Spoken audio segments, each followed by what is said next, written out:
Hey everyone, it's Christina with Candid Property Solutions, and today I wanted to talk about delinquent property taxes and some things you should be aware of if you have fallen behind on your property taxes.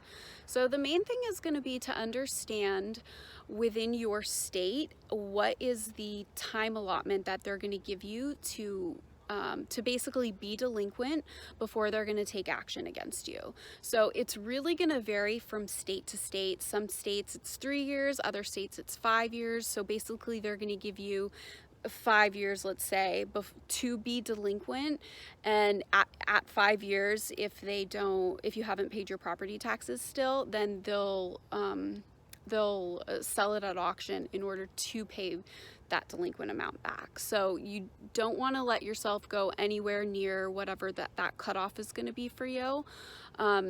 And you can still sell your house even if you are behind on property taxes. We buy houses all the time, and depending on even how much you owe on them, we'll even just foot the bill for you, and it doesn't need to come out of your net proceeds. It's just going to depend on what the specific circumstances are with your house. So if you have a house that's behind on property taxes and you want to see what your options are as far as getting an offer, then please reach out. We'd love to help. All right, thanks. Have a great day.